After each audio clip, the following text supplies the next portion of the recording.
Here we'll do a practice problem for Newton's law of cooling. The question says, if you make a bowl of clam chowder at 180 degrees Fahrenheit in a room that is 70 degrees Fahrenheit, and the cooling constant of the bowl is K equals negative 0.05 per minute, how long will it take for the temperature to drop to 140 degrees? Newton's law of cooling says that Y equals TR plus parentheses TH minus TR times e to the KT. Let's go over what each of these symbols mean. Y represents our new temperature after some amount of time has passed. TR stands for the room temperature. So if you're cooking, that's the temperature of whatever room the food is coming out into. TH is the food's hottest temperature. That's what it is when it comes right out of the oven or off of the burner. K stands for the cooling constant. And finally, T stands for the time that has passed. Note also that the time that has passed must match the units on the cooling constant. Our cooling constant is per minute, so our time that's passed will be in minutes. Let's go through the problem and see which letters we know.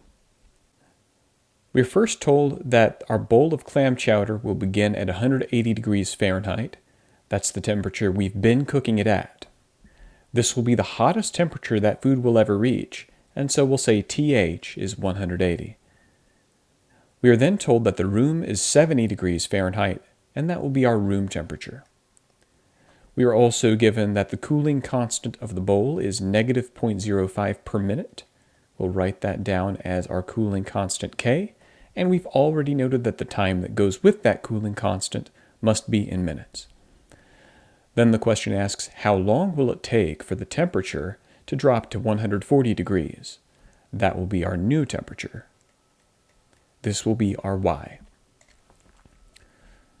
If we look through our equation, we know Y, we'll check that off. We know the room temperature, check that off as well. The hot temperature we know, and the K we know. The only thing we don't know is T, and that will be what we solve for here. With this in mind, we'll place our numbers with the correct letters, starting from the left, working our way to the right.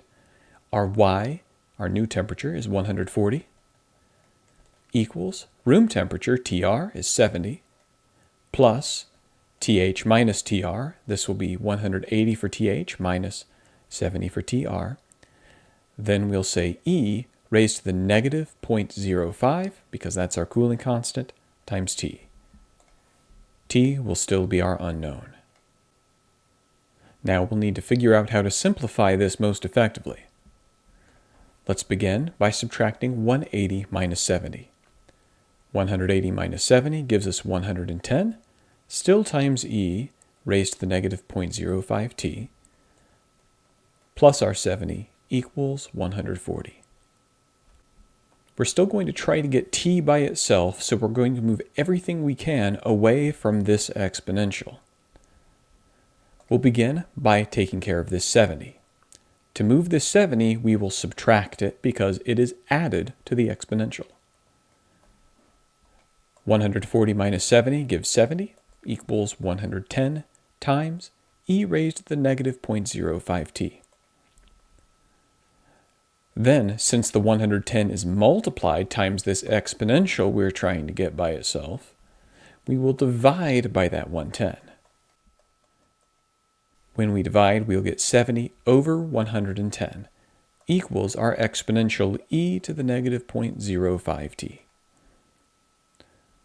We'll continue the math on the next page. Now that the exponential is by itself, we will solve for the t by trying to clear this exponential. To remove this exponential, we will use the inverse function of exponential, or natural log, on both sides. We'll place a natural log on the left and the right. The natural log on the left will be ln of 70 over 110. The fraction that was on the left will move into the left parentheses. We'll set this equal to ln of e to the negative 0.05t. The entire exponential will move into the right parentheses. Then, when we operate natural log on the base e exponential, because those are inverse functions, they will both cancel out.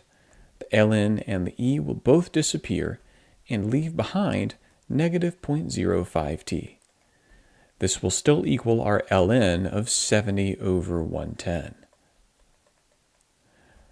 Finally, we'll get t by itself. Since we have negative 0.05 times t, we'll do the opposite of times, that's divide. We'll divide both sides by negative 0.05. And finally, we can say t is equal to ln of 70 over 110 divided by negative 0.05. We can go to a calculator and find the solution. When we divide, we'll end up with 9.04. Again, recall that our cooling constant was per minute, therefore our time will be 9.04 minutes.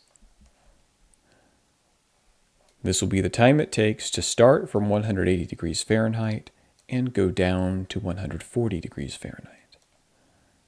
In practical terms, that means we'll have to wait about 9 minutes for our soup to come down to a temperature where it won't burn us when we eat it. Here we'll do a variation on this problem, now with the cooling constant of K equals negative 0.005. It's a much smaller cooling constant, and so we could expect this to take a much longer time to cool down. Let's again write our law of cooling that we used previously. Let's fill in what we know here. We are first given that the bowl of clam chowder still begins at 180 degrees Fahrenheit. That will be our hottest temperature. We'll call that TH. The temperature of the room is still 70 degrees, and so we'll call that TR. Our cooling constant has changed. Our K is now negative 0.005. And then we want the temperature to still drop to 140 degrees. So we'll say Y is 140. Let's check off what we know in the equation. We know Y is 140, TR is 70, TH is 180, and K is negative 0.005, so our unknown is still the time. Let's run through the algebra again, and let's see how the time changes when we change that cooling constant. The Y is still 140, the room temperature is still 70, the hot temperature is 180, minus the room temperature of 70, then times E raised to negative 0.005 T. We'll do the same steps from last time. We'll take the 180 minus 70 to get 110, and then we'll subtract 70 from both sides. When we take 140 minus 70, we'll get 70 equals 110, e to the negative 0.005 t. Again, divide by 110, giving us 70 over 110 on the left, and then equals e raised to the negative 0.005 t. If we take natural log on both sides, on the left we'll have natural log of 70 divided by 110. We'll say that this equals ln of e raised to the negative 0.005 t. We'll cancel out both the ln and the e because those are still inverse functions. Finally, we'll have ln of 70 over 110 is equal to negative 0.005 t. Our final algebra move will be to divide by 0.005 and make sure you include the negative. We'll now say t is equal to ln of 70 over 110 divided by negative 0.005. You can go to a calculator and enter this. When we take this division, the time we'll end up with is 90.40 minutes. This will be how long it takes for the temperature of the soup to drop to 140 degrees Fahrenheit inside that thermos.